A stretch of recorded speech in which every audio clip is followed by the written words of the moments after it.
Yeah, so Trey will start tomorrow. Shane will start game 3. And then from there, trying to just maximize as many bullpen arms as we can. Try to keep guys pitching where we want them to be pitching. I think it's nice to have Trey pitch at home and have a veteran guy on the road. And then kind of see where game 4 leads us. But this lineup is obviously tough. Plenty of left-handers, plenty of power. So I think we tried to line up accordingly and as best we could. The third row on the left center aisle. We'll get you the mic. Oh, thank you.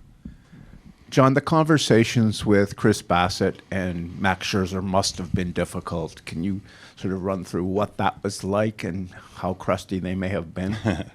Yeah, obviously tough decisions, right? For guys that, for Max especially, who's been in the biggest stage the game has to offer. Chris, who is, a veteran guy himself and about as well respected as you can get. Tough decisions, I mean, we spent the entire time off kind of going back and forth. And I think with Chris in particular, I think if he was a little bit more stretched out, probably maybe a different scenario.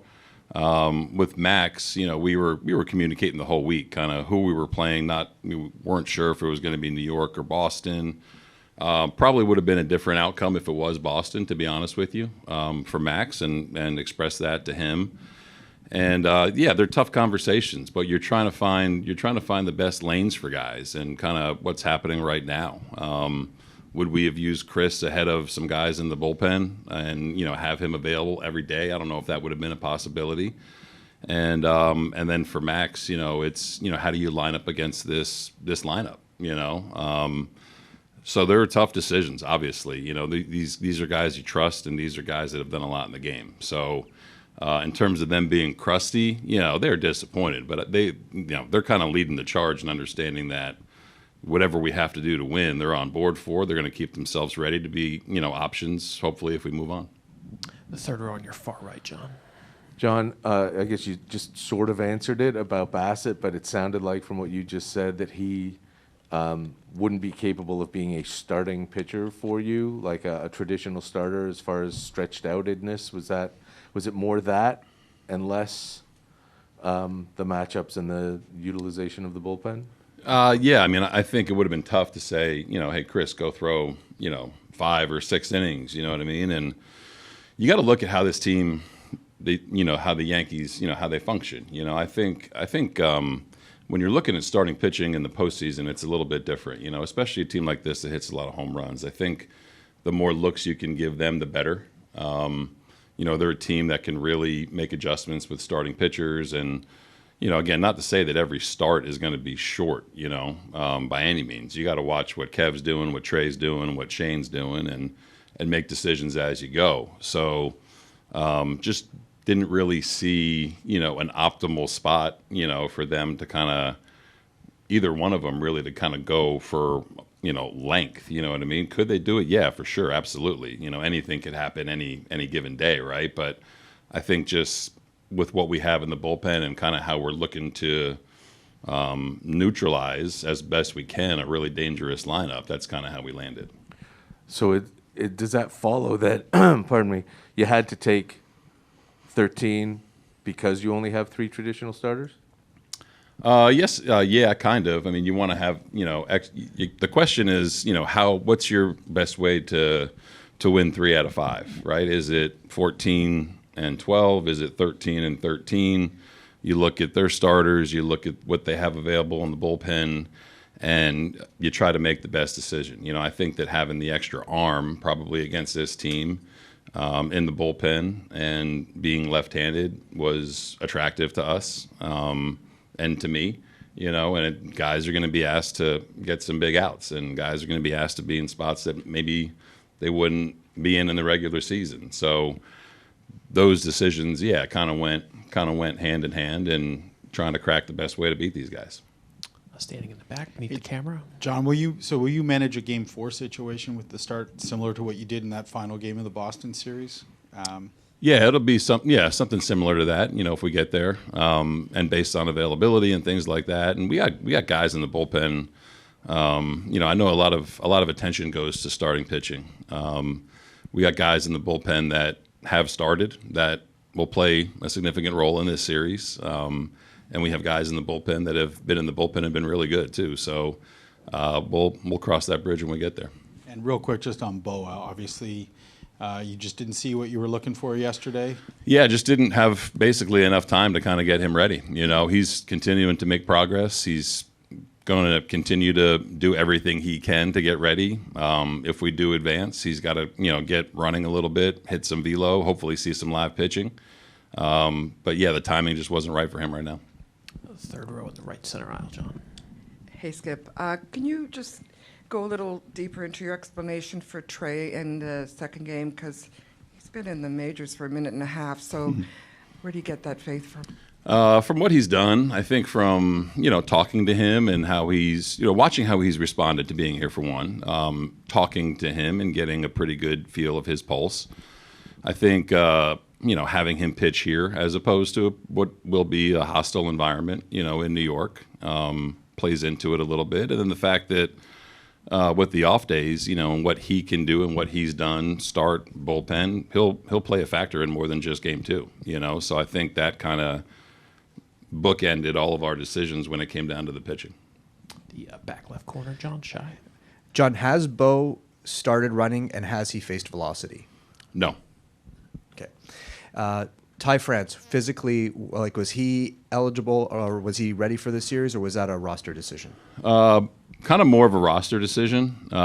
You guys saw him playing and swinging and all that kind of stuff. I think if he had a few more days to kind of get caught up timing-wise, maybe a little bit different. And you're probably facing a couple left-handed starters, and then what does that do to the rest of your team? That kind of stuff. Or if he's on the bench, how do you use him? They have one lefty in the bullpen, so tough decision for sure. For a guy that's been in the postseason as well. But that was more so kind of strategic for this round. And just lineup-wise today, how did you weigh George at DH versus Tony in the field, or vice versa there? Just kind of comfortable with what we've been doing, keeping George there. And, I think Tony's capable and left. You guys have seen kind of how we've managed the games the last week with Tony being here, and don't expect it to be any different this series today going forward. But like his left-handed bat for sure. Stay in the same spot with Ben. John, do you have any message for your team before a series like this, or just kind of let them do their thing? What's your approach? Kind of let them do their thing. We've been doing plenty of talking the last couple of days, just, not playing. This group gets it, you know what I mean? The tough conversations have been had, and this is the fun part. They're ready to go. They're going to prepare like we have all year, and I think one of the best traits of this team is doing what they're good at and sticking to their norm and sticking to their process. So there was no rah-rah speech. We've played 162 to get into this position, and the guys are ready to go out and play in front of this crowd. Go to the third row on your far right, John. And just back to the pitching for a second. I know there's so much work that you guys have poured down on over the week to decide who's taking who, but with Justin Brule, that eighth inning that he had against the Yankees in July in that big spot in that big game, is that something that sort of hangs in the memory when you're making a call on who to take? Everything matters, and I think what guys are doing right now matters, and trusting that they know what I'm asking of them in any situation. I think it's pretty, not ironic. It's pretty fitting for our team that you look at some of the guys that are going to be contributing. They didn't start the year with us, and they've all kind of done their part up to this point. So the person, the skill set, it all, you take it all into consideration. So the fact that he's faced these guys, a little bit, you take a little bit of that, but he knows exactly what we're asking of him. You know what I mean? And it goes down to every single guy on the roster. When I said day one of spring training, just be you, do what you do well. And when you're in that spot, go execute it. So, yeah, I think that he's a funky look and different from other lefties too. Couple last ones for Schneider. Yeah, in the third row on your left, John. John, there's a fine line in playoffs between planning what you want to do and the game doing what it does. Yeah. How much do you have to sort of see everything, maybe compared to what we've seen in the past? Yeah, man. I mean, when you go through it, you either learn from it or you don't, right? So, again, there's a ton of planning that goes into every single game, every single situation. And the game, you got to let the game kind of talk to you a little bit. You know, I think that where we've gotten a lot better, where I've gotten a lot better, is doing that. And I said it earlier in my office. You know, you try to be as prepared as you can, and then you make a decision and you move on from it. You know, whether it works out or whether it doesn't. You know, so you can't try to make every little single thing work. You know, these guys are baseball players. They're really good at what they do. And sometimes you go into it with a plan and it gets flipped on its head in the first inning. Sometimes it gets flipped on its head in the fifth or sixth, you know. So I think learning from past experiences has been key for myself, for the staff, for this whole organization. So you watch what's happening in real time, and you don't feel pressure to do one thing or another. You feel pretty convicted in the work that you have done when that situation does come up. Is there a last question for John? All right, John, we'll let you go. Good Cool. luck today. Thanks, you so guys. much. Hey, George.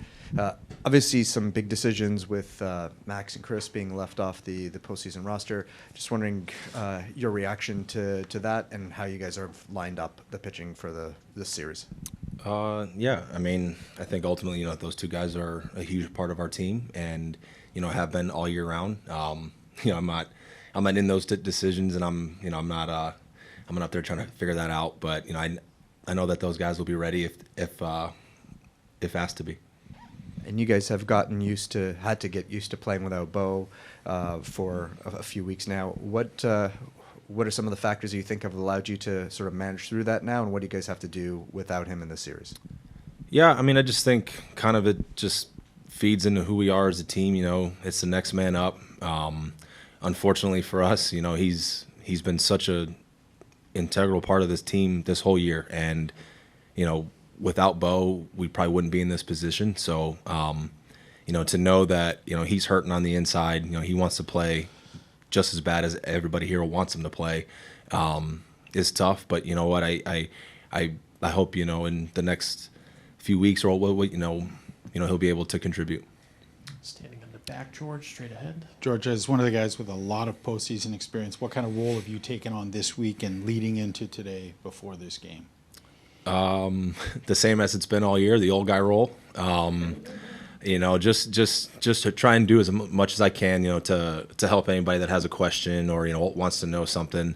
At the end of the day, man, it's the same game. Just go play, enjoy it. Enjoy the moment. I don't think the moment gets lost on anybody. But just go have fun. Kevin was here yesterday just talking about how tight-knit this group is. Can you talk a little bit about that? What he said, guys hang out a lot outside of the ballpark. Yeah. I think, anytime you can kind of do things together as a team, hang out together, whether that's in the hotel, at a house, on the road, at the park, it's good for on the field. And I'm starting to sense, or I should say, I've sensed that all year. Guys are showing up to the park a little bit earlier, staying longer. There's some wives who are getting angry at guys who are hanging around a little bit too long. But it's okay. I think all that stuff in a season, it makes your time away from your actual family fun. Second row right up front, George. Hey, George. I see you guys are wearing the white panel caps. How superstitious are you? This hat was hanging in my locker, so it's a hat I'm going to wear. I don't make that decision. I know we busted these hats out a few games ago, I believe, and, here they are again. The fourth row on the left center aisle, Mitch. Hey, George, you've been around a lot of rookies who've come up and had to pitch big games. What have you kind of gleaned from Trey Yesavage over the last couple of weeks that you think makes him prepared for a start like tomorrow? Yeah, I mean, with Trey, it's cool. He seems pretty unfazed by a lot of things. I think he's very outwardly calm, and I think that perception, and for him, it does a lot for us. You know, you would expect somebody to appear nervous or, well, you know, but he doesn't. And I think that just shows, you know, who he is as a player, you know, who he is as a human being. You know, that being said, you know, that doesn't mean he's not, but, you know, he's done an unbelievable job his first, 3-4 starts at kind of just being in the moment, you know, being locked in. Right across the aisle, Kirby. Thank you. George, Dalton Varsho was talking about how amazed he was at your ability to flush a game right after it's finished and kind of clear your head and put it behind you. How are you able to do that, and how has it served you well? I don't know. I just think kind of once the game's over, and you can't dwell on the good. You can't, you know, you obviously shouldn't dwell on the bad, because there is another game tomorrow, and you know, I have a job to do. For me, I just kind of lean into the fact that every day is a new day, and whether I get the job done or not, you know, hopefully that there's another moment to kind of dive into the next day. So I got to be able to be clear-headed and, you know, ready to roll. Second row on your right, George Keegan. George, at this point in your career, when you approach the playoffs, like compare it to your early days in Houston, do you approach this or appreciate it any differently? Has anything changed for you, how you look at these opportunities? Yeah, I mean, I don't take this for granted. I didn't back then, and I won't now. You know, I think the few times haven't been in this position, you learn how hard it is to do, and you know how much fun it is to do. Excuse me. And you want to be a part of this moment, and you kind of yearn for that all year. And when you're not a part of it, you just kind of watch the other teams celebrate, or you watch the other teams play, and you're like, man, I really want to be there and enjoy that. And to do it with this group of guys who has really kind of stuck together since spring training is special. Obviously, we've got a long way to go, and it starts, you know, today. But just to be here, to be one of 4 American League teams left playing is you know, a huge honor for us, and it's one that, you know, I know that clubhouse does not take lightly. And one row behind on your right, George. George, aside from it starting today, a week later than it has in the past, does this feel any different than the 22 and 23 playoff teams? Well, I mean, hopefully, you know, I think, excuse me, you know, being in this position of not having to play in the wild card round, you know, has showed us, you know, how far we've come as a team, has shown us, you know, who we are as a team. And, you know, this last week, just watching everybody go about their work and prepare has been awesome. Again, still a long way to go, and you know, it starts at 4:08 today. But I couldn't be more proud of the guys in that locker room. It feels like in every playoff year or every playoff series, someone emerges, right? Whether it was you in the World Series that year. But this team has always been on message with it's a new guy every day, and it's always somebody else. Do you think that in the playoffs someone has to take the reins, or can it work with everyone throwing in? I mean, I think it can be both. I think, you know, there's guys in the past, there's guys now that have kind of put the whole organization on their back and let it ride. And then there are times where it takes every single guy in that locker room. And I don't think there's a singular human that can just propel a team to win every single game. But I think it takes everybody. But I think there's individual moments throughout the course of a game that contribute to the success of a team. And, you know, for us as a team, I don't think anybody thinks about that. I don't think anybody cares about that. It's about the name on the front and not the name on the back. Third row on your left, George. Hey, George, you've been around Vlad for a few years now. What sort of growth have you seen in him in that time, and how would you describe your relationship with him as a teammate? Well, one, I love the guy. You know, he's an unbelievable human, a great player, great teammate. He does so much for us on and off the field. And I think anytime you get a chance to be around Vladdy, you have a fun moment. It's a guy that does not take anything for granted. He genuinely loves being a Toronto Blue Jay and loves to be here and loves the country, loves his family, the fans. And when you sit there and you talk to him about it, and when you can kind of get him away from just the game itself, he has a genuine admiration for kind of everything, and it's hard not to respect a guy like that who wants to win so bad but doesn't want to win for himself. He wants to win for other people, and I respect that. I mean, as far as I can go. A couple more for George. Anything else? All right, George, thank you so much for your time. Great to see you. All right. Oh, Trey, what was your conversation like with John Schneider about Game 2? How'd you react? I was very excited. It was awesome. I mean, pulled me in and told me that I was going, and I was beyond floored. This year, you've lived in a lot of different places. I'm assuming a lot of hotels and suitcases and stuff. What's this ride been like for you personally, as much as baseball? You know, I've experienced a lot this year. This is my 5th team I've been with. I've met the entire organization. But being here in this spot, I couldn't have drawn it up any better. Go to the second row here on your right. Hey, Trey. Obviously, it's to us relatively new news that you'll be the starter tomorrow, but I'm curious, which of the veterans have you spoken to and maybe drawn on their wisdom? Obviously, you've got Max Scherzer, Chris Bassett, Kevin Gausman, all sorts of guys who've been around and been in the postseason that you can learn from. I mean, all of them. This is a veteran staff that I'm very fortunate to be thrown into. A lot of guys with a lot of experience. So I've chatted with every single one of those guys because they've all had different experiences. The third row on your right, Trey. Hey, Trey.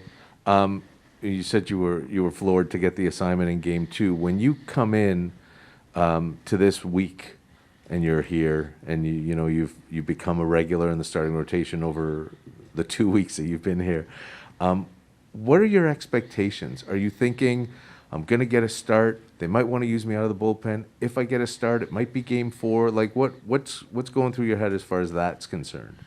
I didn't really have any true expectations. I just wanted to do whatever I could to help this team win. So I would have loved to start, but if I was coming out of the bullpen, I'd be just as happy. The fifth row in the left center aisle. Hey, Trey, George Springer was just in here, and he said you are outwardly calm and that he feels that helps the rest of the team. I'm wondering, where do you feel that calmness comes from? I think my time in college, playing in front of a bunch of rowdy fans and then going on the road to a bunch of fans that hate you. So being able to stay even keel and not ride the highs and ride the lows, just being calm and controlling my breath and just being in the present moment. Go to the fourth row, Mitch. I was going to ask about those college starts, Trey. You had some big ones in your final year at college. How does like the energy, the nerves, your preparation for a game like tomorrow compare to like a super regional game or a big game in college? I would say it's kind of the same. Having to go out there and perform at your best to help your team win a championship. At the end of the day, you have the same goal. It's to win. Granted, there's going to be a lot more fans here, and there's going to be a lot more energy surrounding this place. But, I mean, I'm built for this. And one row ahead and the third row on the same side. So who got the first text, the first phone call after you found out you're starting Game 2, and sort of what was the chain of events at that point in time? It was my parents. Called them that night and let them know, and they said they would be driving up here. And go right next to you. Hey, Trey, you said you're built for this. From start to start to start, how much more comfortable have you become, and how do you think that sets you up for what will be the biggest day of your career tomorrow? I mean, getting the experience to go out there and find success early in this short career I've had definitely boosts my confidence. Going out there and throwing 5 shutout this past weekend, and before that, just racking up strikeouts. I mean, it really sets me up mentally for success. Dan, up front on your left. Trey, what will you be in the dugout the entire game today, just staring at the mound and trying to look at the Yankee hitters and what Gausman's trying to do with them and that sort of thing? Yeah, I'll be out there the whole time. I want to experience every second of this and take it all in. You've never had a season as long as this. Now, your innings were kind of monitored throughout it, but do you feel as good now as you did back in March and April? Yeah, absolutely. I feel like I'm at the top of my game right now, which is exactly what this organization wanted. They monitored my innings and pitch count, so I'm at my best come October. One row behind you, Tim. You're an almost Philly guy. It's one thing to get a start in Game 2 of a playoff series. It's another thing. It's the Yankees. What does that feel like? As someone who grew up where you grew up. It's not kind of cool. It's really cool. Just to be out here and playing such a historic franchise, and I don't know. I mean, I'll really understand what it's like when I get out there, but preparing for it, I'm very excited. Right up front, Buck. Trey, you made a start here at Rogers Center, your last start of the season, and John Schneider told you to experience this, take it in. Did it give you any indication that you might be involved in the postseason? Not that day, no. I figured I would be a part of it after that start. But I mean, anything is possible, so I was just taking it day by day. Four rows back on your left, Ben. Trey, what's the prep for you like ahead of a game like tomorrow? Like, how much information do you want? How much scouting reports do you want to look at? Or do you just want to talk with Kirky? Like, what's that like for you? Tomorrow I'm going to get with Kirk and Pete and just dial up a soft game plan, because when you go out there, their approach can be different than what we expected. So you'll have to make in-game adjustments. So, I mean, just going in there and trusting my stuff to start and how we want to attack them. And then if there's adjustments that need to be made, we'll make them.